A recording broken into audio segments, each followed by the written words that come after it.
Welcome to the Teachers on Fire podcast, where 21st century educators come to share, learn, and be inspired. We believe in the growth mindset, creativity, communication, critical thinking, collaboration, and strategic uses of education technology. Our mission is to share news and views from teachers who are crushing it in the classroom and making a difference for learners everywhere. I'm your host, Tim Cavey. Let's jump into today's episode. Today I'm speaking with Brooke Moore. Brooke is the Principal of Innovation and Inquiry in Delta, BC, Canada. She's also a writer, mother, editor-in-chief at teljournal.educ.ubc.ca, and I am pleased to say one of the instructors in my current Master's in Educational Leadership Studies. Brooke, thanks so much for coming on the show today. Are you ready to talk education? I am always ready to talk education. I thought you might say that. Why don't you go ahead and tell us about your current education situation? Okay, so currently I'm working in the Delta School District, as you mentioned, as their Principal of Inquiry and Innovation. It's a whole lot of fun, and I am so lucky to get to do that. That is interesting, and that definitely adds to the breadth and the richness that you can offer through your social networks, through your blog, and so forth. We'll talk more about that as we go. Let's start, though, by talking about a low moment that you faced in your teaching or education career and how you overcame. Okay, so I love this question. It's a good one. One of my lowest moments has actually turned out to be one of my most motivating. And It happened, I think, like 2006 or 2007. I was a pretty new teacher at that point, and I had been playing around with assessment for learning with a couple of colleagues of mine across all our classes at the secondary school. I was an English teacher, and so they were teaching social studies and also sciences. So we weren't giving marks on things. We were giving feedback, and we were having kids pretty involved in the process. Nothing that's too crazy today, but I guess it felt pretty new for people in West Vancouver where I was teaching. So the parents had a big night, and they invited us to the evening to talk about education, and we came, and it turned into kind of a scary situation in terms of just really being sort of aggressively questioned and put on the spot because they just didn't understand what we were doing. And in my naivety, we'd just been going along doing what was best for kids and didn't think to involve the parents in that conversation. So that was a really good lesson. But the lowest moment came at about just after about 2.5 hours of this evening. Wow, incredible. Such an endurance test. Yeah. One parent, at the back of the room, he was pretty red at this point. He was getting kind of angry, and he had his arms crossed across his chest. And he said, "So you mean to tell me that my kid," and there's so much to unpack in what he said, and I'm going to say it like he did. Okay. But he said, "You mean to tell me that my kid who's smart at the beginning of the unit gets an A because he's smart, and the kid sitting next to him isn't smart, so he's getting like a C or whatever at the beginning of the unit. You mean to tell me that at the end of the unit, if they both get an A on the unit test, then they're both going to get an A on their report card?" And we kind of felt like this was a trap, but we didn't really get it. Right. So we were like, yeah, that is what we mean. Like, you mean like he would have learned, the kid who was getting a C, and so then they're both getting like an A at the end? Mm-hmm. And he said, yeah, whatever. We're like, well, yeah, then they'd both get an A. They both were performing at the same point at the time of reporting. So there we go. And he said, "That's the biggest load of BS," and then stormed out of the room. And I remember thinking, wow, like this is really hitting some triggers for people, this assessment thing. And for me now, what I meant, when I said it's my most motivating, is that it reminds me of the moral purpose of that work, of the equity of that work, and of how if the status quo works for some people and not for others, then maybe that's something we should take a closer look at. And, when we disrupt the status quo, the people who it's working for are going to have some pretty defensive things to say about it. And so I think if those are the people we're making defensive, then we're probably moving in the right direction. Right. And that we should do that in conversation with those people who are going to feel threatened by that change, whatever that change might be. So that's my lowest and my most motivating.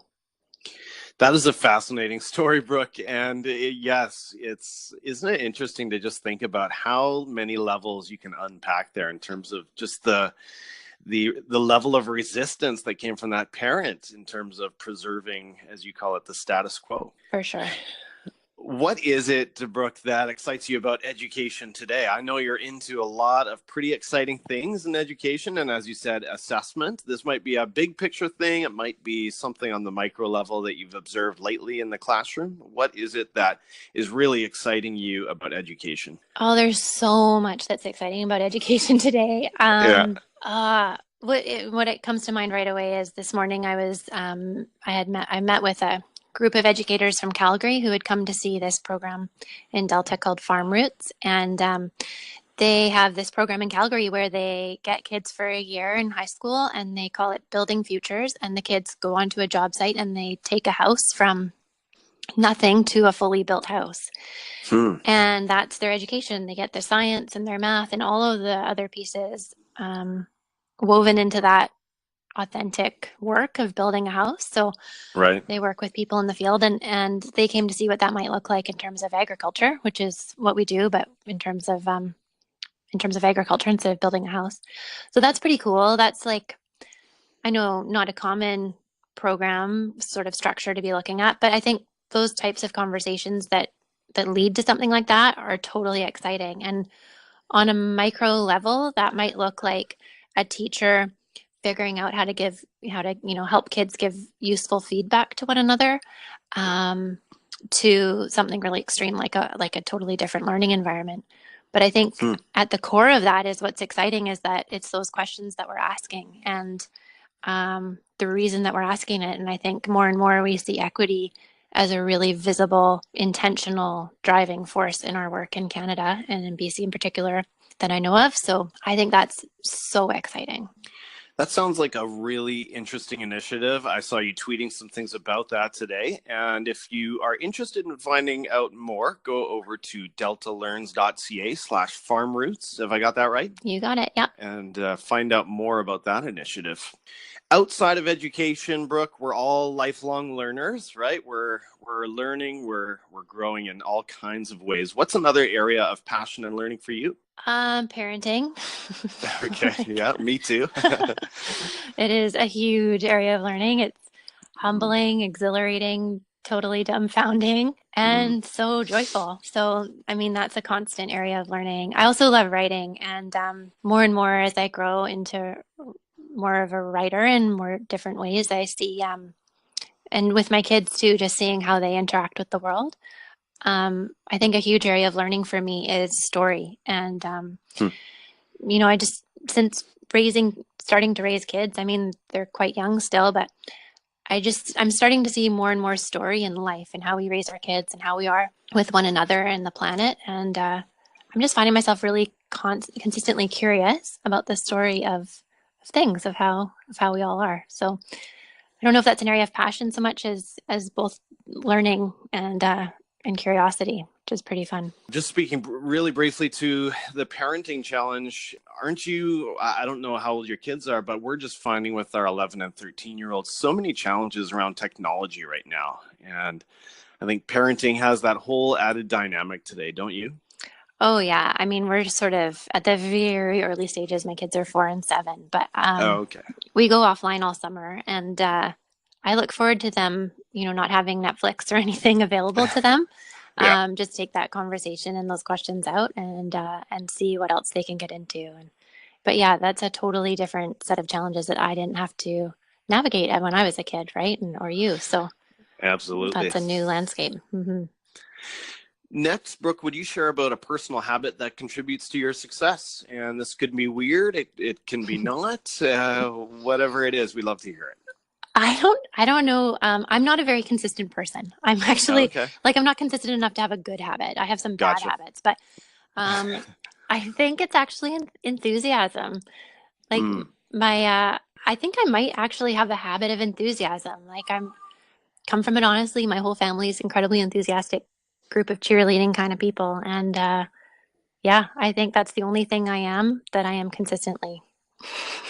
Awesome. Yeah, I'll take it. I was just reading Dave Burgess's Teach Like a Pirate, and he was talking about the quality of immersion, being fully engaged and present. And I think it sounds like that's one of your strengths. That's another way to look at it. Thanks. Okay, maybe I'm off track there, but No, that's all right. Brooke, we're moving into some rapid fire recommendations. Really value your picks here.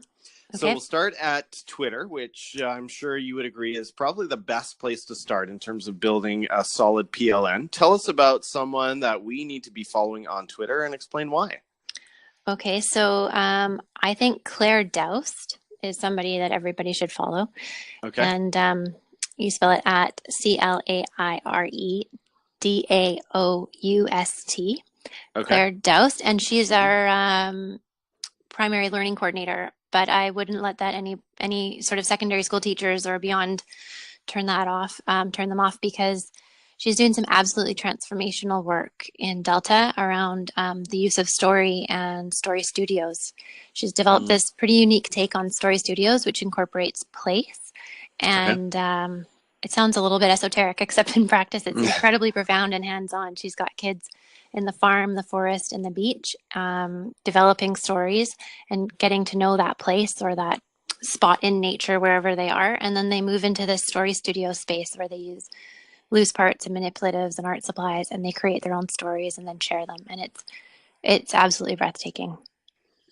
That sounds amazing. Mm-hmm.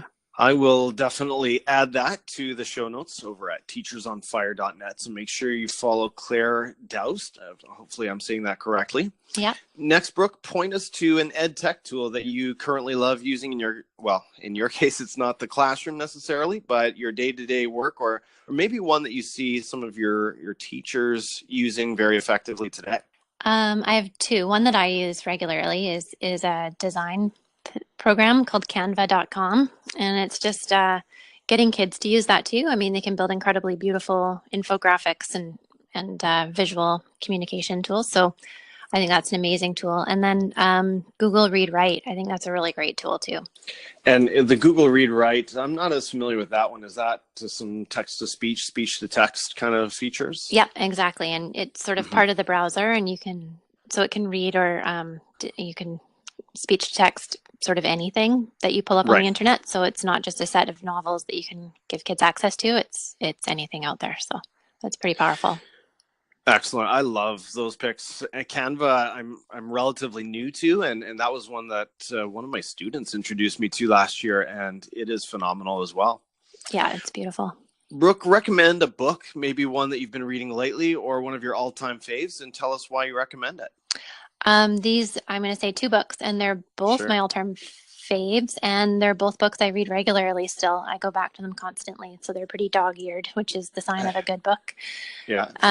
The first one is Leadership for Teacher Learning by Wiliam, and it's a great book. And then also Embers by Richard Wagamese, and I don't think I'm saying his name properly, but it's just a beautiful, beautiful book with images and poetry and bits of story. So I recommend both. Awesome.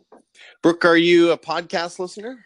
I occasionally listen to podcasts, and when I do, it's usually Office Hours by Daniel Pink, because he's got such a variety of people and ideas, different ways of looking at things in education that aren't necessarily from education. Love Daniel Pink. Had the pleasure of meeting him a couple of years ago in Vancouver, and I just think he's a phenomenal guy. Look forward to checking out his podcast content. Finally, Brooke, last question. Are you a Netflix watcher? And if you are, what are you watching right now? What can you share with us from the land of not thinking about education? I do love Netflix. I like binge watching Netflix. Lately, Jane the Virgin. Okay. Anything funny. I can't do scary anymore since having kids. I can't do scary or sad, so I go for funny. Okay. Jane the Virgin. All right, Brooke, this has been a lot of fun. Thank you so much for sharing your time with me and with the listeners today. Very much appreciated. Well, thank you for having me. It's been fun. All right. Well, enjoy the rest of the school year, and I'll see you soon in the summer. Awesome. Thanks, Tim. Bye-bye.